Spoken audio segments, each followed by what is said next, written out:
तो क्या हाल है मित्रों। भाई आज हो गई है तगड़ी पढ़ाई।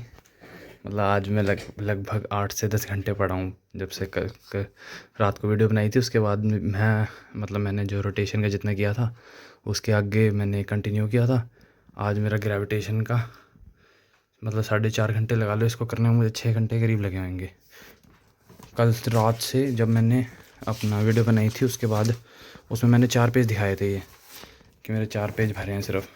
उसके बाद ये कितने, रुक जाओ, 1 2 3 4 5 6 7 8, ये सारे पेज मैंने आज भरे हैं। उसके अलावा मैंने अपने जो नोट्स में बनाते हैं अपने, वो यहाँ पे दिखाए थे कल। आज ये सारे, ये तो मतलब रोटेशन का कल ख़त्म किया था। इसके बाद मैंने ग्रेविटेशन स्टार्ट किया था आज। तो ग्रेविटेशन के ये बनाए, ठीक है, ये सर चल गए। उसके बाद मैंने आज ऑप्टिकल इंस्ट्रूमेंट्स भी पढ़ लिए, वही स्क्रू गॉग और वर्नियर कैलिपर, और ऑप्टिकल इंस्ट्रूमेंट्स में ये माइक्रोस्कोप वगैरह। अगर तुम्हें भी चाहिए ये लो सीधा कर देता हूँ मैं। स्क्रीनशॉट लेना होगा ले लेना, फ्री का। ये लो इसका भी ले लेना स्क्रीनशॉट। भाई इतना पढ़ लिया मैंने रात से, और मैं सोच रहा हूँ कि अभी थोड़ी देर में मतलब ये वीडियो बनू के अपना, फिर अभी मैं मतलब रात सुबह में आज दोपहर को ही उठा था 1 बजे। तो मैं सोच रहा हूँ कि 6 बजे के करीब 7 बजे के करीब सोऊंगा। अभी टाइम कुछ अपना 2:26 हो रहे हैं, तो 6-7 बजे सोऊंगा। तो अभी टाइम बचा है, ये वीडियो बनाने के बाद अभी पढ़ूँगा और ये ग्रेविटेशन ख़त्म कर दूँगा। कल कल मैं रोटेशन ख़त्म कर रहा था तो ये पोपट हो गया मेरे साथ। अभी स्टार लगाया हुआ मैंने कि रोटेशन ना सर ने, इन्होंने इसमें सिर्फ पार्ट 1 करा रखा है। इसमें ना सर ने यहाँ पे अगर मैं दिखाऊँ तुम्हें, यार रुक जाओ, तो सर ने इसमें यहाँ पे जो ये रोटेशन है ना, मैं वही सोच रहा था रोटेशन 6 घंटे में कैसे हो गया। 6 घंटे का रोटेशन का है, इसमें सर ने पार्ट 1 ही कराया, बाकी क्वेश्चन मुझे करने हैं तो वो मैं बाद में करूँगा। मतलब अगर मेरे पे टाइम बचा, क्योंकि रोटेशन का वैसे भी क्वेश्चन अगर आना है तो इतना आसानी से तो होने नहीं वाला, क्या पता मुश्किल ही आए, तो उसको मैं आखिर में रखूँगा। अभी जो चल रहा है वही मतलब करने की कोशिश करूँगा। आज मैंने इसका स्टार्टिंग में मतलब जो ये आज मैंने इंस्ट्रूमेंट्स पढ़े हैं इसके भी क्वेश्चन करे थे, ये सारे इंस्ट्रूमेंट्स के क्वेश्चन है। पहले इंस्ट्रूमेंट्स के किए मैंने आज, उसके बाद ग्रेविटेशन स्टार्ट किया, इतना भर दिया ग्रेविटेशन। इसके बाद अभी और पढ़ूँगा ग्रेविटेशन। और मैं, हाँ, एक चीज़ मैंने बात करनी थी तुमसे कि जिस तरह मैं मतलब एक दिन में कैसे निपटा रहा हूँ चैप्टर्स। मतलब मैं जो क्या करता हूँ, मेरे अगर पुराने शॉर्ट नोट्स वगैरह बन रखे हैं ना, तो वो मैं पढ़ता हूँ और उसके बाद ये जो सर के लेक्चर्स हैं इन्हीं पे ही चल जाता हूँ।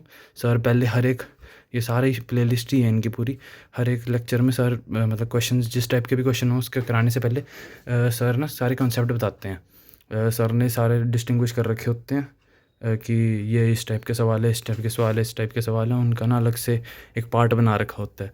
तो सबसे पहले उनका कॉन्सेप्ट बताते हैं, फिर उसके बाद सारा मतलब आगे क्वेश्चंस करवाते हैं। और क्वेश्चंस में भी अगर कोई एक्स्ट्रा दूसरे चैप्टर का कॉन्सेप्ट लग रहा है तो वो भी बताते चलते हैं। तो एक तरह से वन शॉट ही है ये। अब अगर तुम्हें थोड़ी बहुत नॉलेज है पहले से चैप्टर की, जैसे कि अगर तुम ड्रॉपर हो तो तुम्हारे अगर 90 परसेंटाइल से अगर ऊपर हो तुम थे मतलब लास्ट ईयर, तो तुम्हें आराम से समझ आ जाएगा। और अगर तुम 12th वगैरह में हो तो तुम्हारा अगर स्कूल के भी मतलब थोड़ी बहुत है ना नॉलेज, कि स्कूल में अगर तुमने पढ़ा है तब भी आ ही जाएगा, आराम से आ जाएगा अगर तुमने मतलब बेसिक फार्मूलाज पढ़े। क्योंकि जेईई मेंस में तो इतना कुछ आता भी नहीं है, मतलब फार्मूला बेस्ड ही आते हैं सारे, तो उसमें भी तुम्हारा हो जाएगा आराम से, कोई दिक्कत नहीं है। बस इसमें जैसे मैं करता ही हूँ कि ऐसे अपने नोट्स बना लेना, जो भी इम्पोर्टेंट चीज़ें हैं सारी उसके नोट्स बना लेना, आराम से हो जाएगा तुम्हारा मस्ती से बिल्कुल। उसके बाद कोई क्वेश्चन अगर तुम्हारा रह जाए तो शायद ही मतलब उसके बाद तो तुम्हें प्रैक्टिस वगैरह ही करनी पड़ेगी टेस्ट वगैरह की, कि टेस्ट में तुम्हें मतलब कितना टाइम देना है।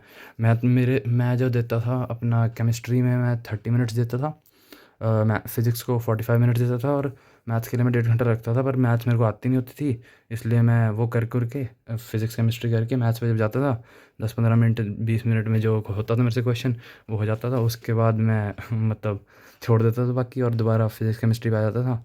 फिर दो ऐसे करता था मैं कि पहले फ़िज़िक्स मतलब सबसे पहले मैं केमिस्ट्री करता था, क्योंकि मेरी केमिस्ट्री सबसे मतलब अच्छी सब्जेक्ट है अभी।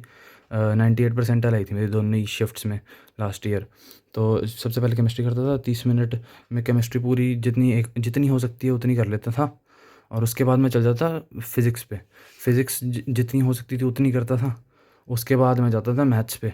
फिर मैथ्स में कुछ आता नहीं होता था, तो 2-4 क्वेश्चन, 2-3 क्वेश्चन जो आते होते थे वो करके फिर मैं दोबारा आता था केमिस्ट्री पे। फिर केमिस्ट्री को दूसरी बार, फिर फिज़िक्स को ही वैसे दूसरी बार, ऐसे करके फिर लास्ट में एक और बार पूरा रिवाइज़ कर लेता था कि कोई गलती तो नहीं हुई। तो वैसे करके मैं टेस्ट देता था आखिरी के दिनों में, जिसकी वजह से मेरा मतलब मॉक टेस्ट अगर मैं जो बताऊँ ना, उसमें मेरे लगभग 118 120 ऐसे मार्क्स आते थे। पर जो मेरा मेन एग्ज़ाम था उसमें मेरे 148 बने थे, 148 बने थे। 97.4 परसेंटाइल थी मेरी मेंस की जनवरी अटेम्प्ट में।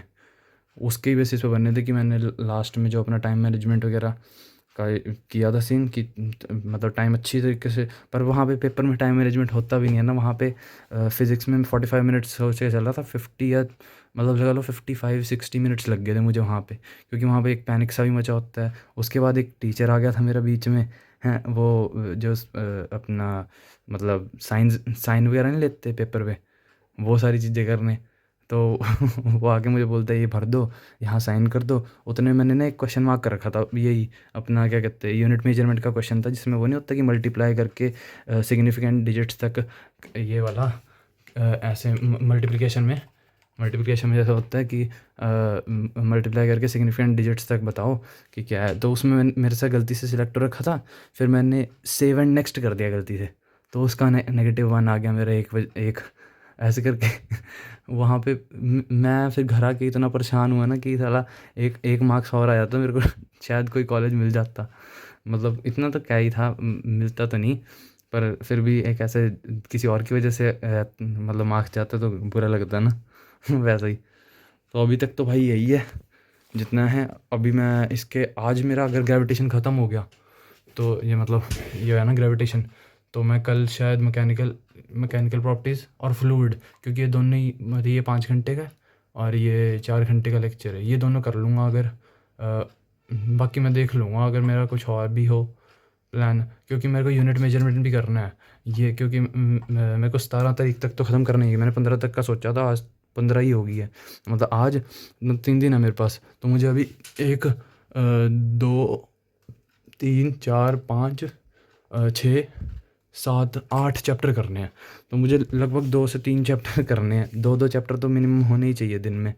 तो मैं सोच रहा हूँ कि मतलब कल 2 कोई छोटे-छोटे मतलब छोटे नहीं, एक थोड़ा नॉर्मल जैसे फ्लूइड हो गया हमारा, कि फ्लूइड मेरा 5 घंटे का जैसे, और यूनिट मेजरमेंट के तो मुझे खुद ही लगाने हैं, इनका लेक्चर है नहीं है। तो इसके तो 2019 तक के लगाऊंगा, बाकी इसके जो जितने सर कराएंगे उतने ही। उसके बाद मैकेनिकल प्रॉपर्टी सॉलिड 4 घंटे का हो ही जाएगा शायद, बाकी देखी जाएगी।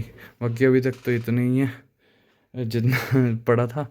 बाकी मिलते हैं अगली वीडियो में। Thanks for watching.